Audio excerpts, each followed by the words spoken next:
بسم الله الرحمن الرحیم. شروع کوم په نام د خدای چې بخښونکی او مهربانه دی. نن په دې ویډیو کې موږ هغه ناروغان چې هغه یې د ملا درد لري، البته موږ ټولې تر دې ځایه نه تر دې ځایه پورې ملا وایو، خو دا په طبابت کې یوه توراسیک برخه ده او بله چې دی لومبار برخه ده. نن یې چې دی هغه توراسیک برخه چې دی د ملا یعنې که په پښتو کې ورته پاسنۍ برخه وویو، نو پاسنۍ برخه چې کومه ده نن موږ غواړو چې دا چې تېسته نه کړو. چې دی د میتیازو کڅوړې د 14مې نقطې نه نیولې تر 18مې نقطې پورې چې دی دا موږ ستنه کوو. دا پوستکی پاک شي. د هر څه دمخه موږ چې کله ناروغ ستنه کوو 3 خبرې ډېرې زیاتې مهمې دي. لومړۍ خبره دا چې باید د ناروغ پوستکی چې دی په انټيسېپټیک موادو باندې پاک شي. دومه باید ستنه د دوهم ځل لپاره استعمال نه شي. دریم که چېرته ناروغ د درد احساس وکړي د وارې ستنه لري. دغه 3 خبرې په اکوپنچر کې ډېرې زیاتې مهمې دي. که دلته ستنې یو ځای کې درد کاوه نو تاسې کولی شئ په خوا کې بل ځای کې ستنه ور داخل کړئ. دا نقطه چې ده دا غټه ده، دا ډېره وړه نه ده. خو که چېرته درد ډېر شدید نو تاسې ترې لرې کول ته چې دی بیا ستنه مه داخل کړئ. نو که په خوا کې بل ځای کې داخل کړئ بیا د ناروغ نه پوښتنه کوئ چې درد لري که نه، نو که هغې ویل چې درد نه لري نو بیا کولی شئ چې همالته یې پرېږدئ. اما که دا ستنه تاسې دوباره تعقیم کوئ، بل مریض ته استعمالوئ او دوهم ځل یې بیا د دې مریض لپاره استعمالوئ، دا چې دی جواز نه لري. د ملا د بدن شاتنی منځنی خط دی او په دې باندې چې دی فقرات واقع ما چې دی اندازه کړې دا چې دی دې ځای کې چې کوم دی دا د ملا د توراسیک چې ورته وایي توراسیک درېیمه فقره ده. د دې نه چې دی موږ دا ستنې شروع کړو. د دې توراسیک فقرې د پروسس شپینوزوس څخه یو نیم کنډ لاترال دا ستنه چې دی دلته ستنه کېږي. یعنې د توراسیک فقرې د درېیمې فقرې څخه یو نیم کنډ لاترال ته یو نیم کنډ یې موږ ونیسو. یو نیم کنډ لاترال هغه یې دغه نښه ده. علاوه له دې نه چې د میتیازو د کڅوړې دا د میتیازو د کڅوړې 14مه نقطه ده. د میتیازو 14مه نقطه علاوه له دې نه چې د ملا د درد لپاره یو مناسبه نقطه ده، دا چې دی د سږو د ناروغۍ لپاره هم یو ډېره زیاته مناسبه نقطه ده. او دارنګه دا د سږو د ویالې یو د همغږۍ نقطه ده. د همغږۍ نقطه دې ته ویلی کېږي کله چې موږ د سږو ناروغان تداوي کوو نو د هغې سره چې د هغې خپلې نقطې لري، کله چې په هغه ستنه کوو د هغې سره باید همغږې دا نقطه هم ستنه شي، ځکه چې کله دا نقطه ستنه شي نو د هغې اغېز زیاتوي. یعنې هغه د سږو د ناروغۍ لپاره چې کومې ستنې موږ نقطې دي د هغې چې دی اغېز زیاتوي. نو په دې اساس باندې کله چې موږ د سږو ناروغي لرو نو دا نقطې چې کومې دي نو هم سره دا کېږي. دومه نقطه چې کومه ده هغه د تش میتیازو کڅوړې 14مه نقطه ده چې هغه هم دا درېیمه فقره شوه توراسیک، دلته چې دی 4مه ده. د دې د پروسس شپینوزوس څخه یو نیم کن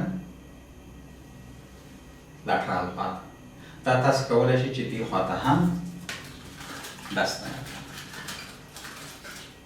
یعنې دواړو خواو ته د دې منځني خط دا نقطې واقع دي، هم هاخوا او هم دې خوا. یعنې دغه تشو میتیازو د کڅوړې 14مه نقطه دې خوا ته هم واقع ده او دا 14مه نقطه دې خوا ده. یعنې معنا که دلته موږ دا ستنې داسې ووهو نو دې خوا ته یې هم ویلی شو. یعنې دغه نقطې دې خوا هم قرار لري.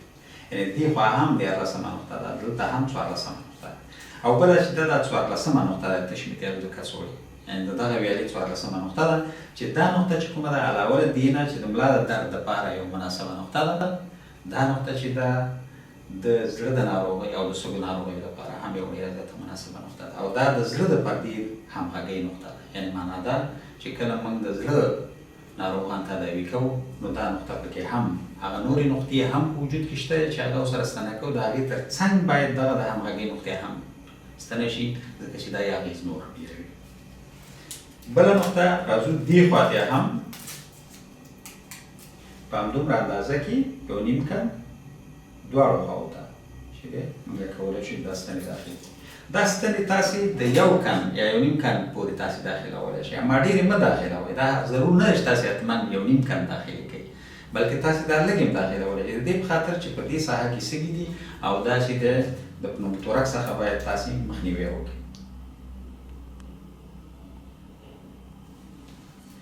بله نقطه چې کومه ده چې دلته دا درېیمه فقرې پروسس شپینوزوس دی، د دې څخه د دې د جګوالي په اندازه باندې دا نقطه چې کومه ده دا د تشو امتیازو 15مه نقطه ده.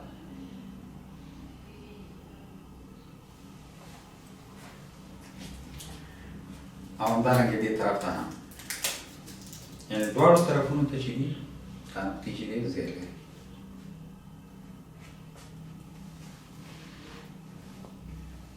پنځلسمه نقطه دا هم د زړه د همغږۍ نقطه ده. علاوه له دې نه چې د ملا د درد لپاره یوه مناسبه نقطه ده، دا نقطه چې کومه ده د سږو او د زړه د ناروغیو لپاره چې دی یوه ډېره زیاته اغېزمنه نقطه ده. یعنې کولی شو چې د سږو او د زړه په ناروغیو کې دا نقطې هم چې دی سړی ستنه کړي. بله نقطه چې کومه ده چې دا د دې د شپږمې فقرې ښي او چپ طرف ته یعنې یو نیم کم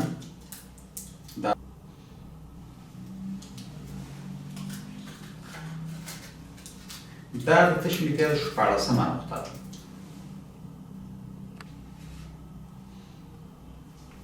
د تشو امتیازو 14مه نقطه چې کومه ده دا نقطه علاوه له دې نه چې د ملا د درد لپاره یوه مناسبه نقطه ده، دا یوه اراموونکې نقطه هم ده او هغه ناروغان چې میرګي ولري د هغې دپاره دا نقطه چې ده یوه ډېره زیاته مناسبه نقطه ده. بله چې کومه ده د تشو امتیازو کڅوړې 18مه نقطه ده چې دا د دې اوومې فقرې نه یو نیم کم لټرال ځای لري، یعنې دواړو خواو ته.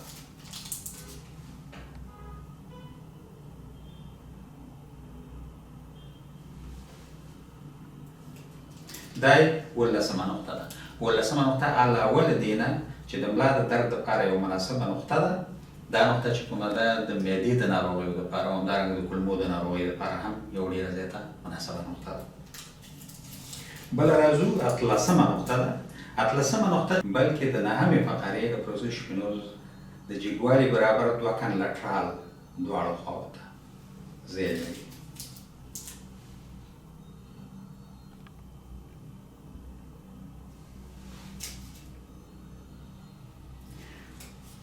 نورې نقطې چې کومې دي چې هغه یعنې د دې منځني خط څخه تقریبا 3 کم په دې اندازه راځي دې خوا او دې خوا ته. دا د تشو امتیازو د کڅوړې یو 40مې نه نیولې تر 40مې نقطې پورې چې دا د 2مې فقرې نه شروع کېږي، یعنې د ملا د 2مې فقرې د پروسس شپنوزو څخه شروع کېږي او تر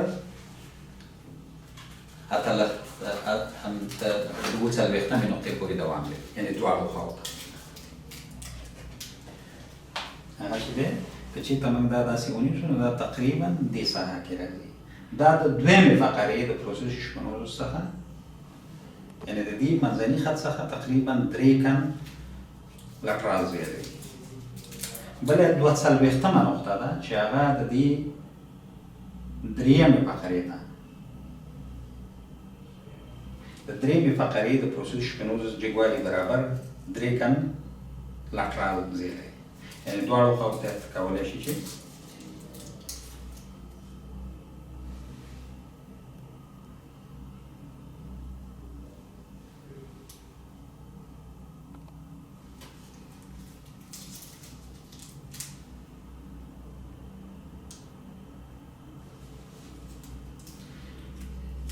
بله چې ده هغه د تشو امتیازو د کڅوړې 43مه نقطه ده چې هغه د 4مې فقرې د پروسس شپنوزو د جګوالي برابر 3 کن لټرال ځای لري.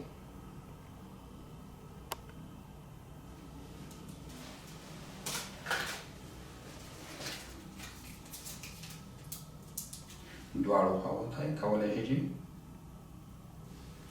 یعنې دا نقطې چې کوم دي دا درې واړه نقطې یو 40مه 42مه 43مه علاوه له دې نه چې د ملا د درد لپاره مناسبې نقطې دي، د اوږې او همدارنګه د څټ د دردونو لپاره هم ډېرې زیاتې مناسبې نقطې دي. بله چې ده هغه 44مه نقطه ده چې د 5مې فقرې څخه یا د دې ملا د منځني خط څخه 3 کن لري لټرال دواړو خواو ته ځای لري.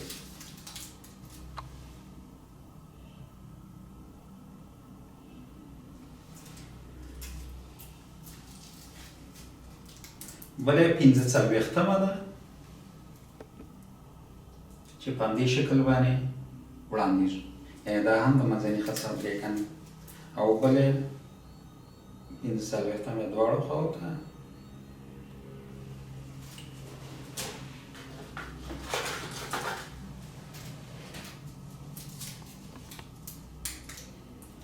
بله چې د 46 ده، یعنې دواړو خواو ته. علاوه له دې نه چې د ملا د درد لپاره یوه مناسبه نقطه ده، د اوږو د څټ او همدارنګه د معدې او کولمو د ناروغیو لپاره یوه ډېره زیاته مناسبه نقطه ده.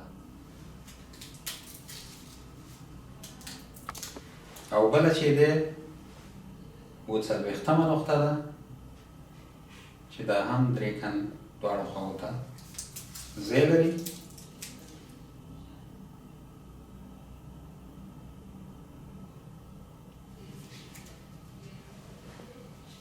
او بلې 48 ده چې هغه د نهمې فقرې لکه دې ته مخامخ څخه 3 کن د پروسیسیونو څخه 2 کن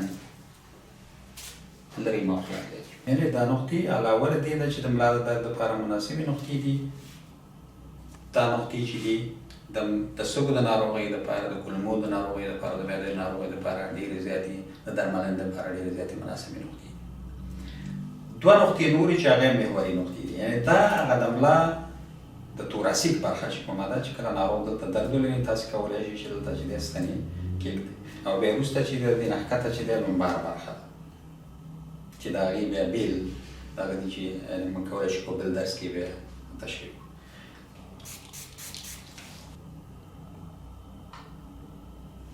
دا نقطه چې کومه ده دا د تشو د متیازو د کڅوړې 60مه نقطه ده چې دا د دې مالیولوس لټرالیس او د اخیل زین ترمنځ لري.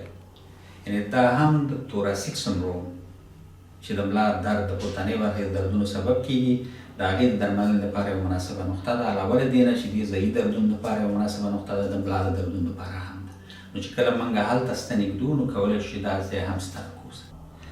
دا نقطه چې کومه ده دا د وړو کولمو 3مه نقطه ده. علاوه له دې نه چې د دې ځایي دردونو لپاره دا د پوستکي خط دی، دا د دې 5 میتاکارپ فلنجیال بند پروکسیمال د پوستکي خط دی، په دقه ځای کې چې دی دا د وړو کولمو 3مه نقطه ده. علاوه له دې نه چې د دې ځایي دردونو لپاره، یعنې لاس د بند دردونو لپاره یوه مناسبه نقطه ده، نو د ملا د دردونو لپاره هم یو ډېره زیاته محوري یعنې لرې مناسبه نقطه ده چې تاسې کولی شئ چې دا هم د ملا په دردونو کې ستنه کوي.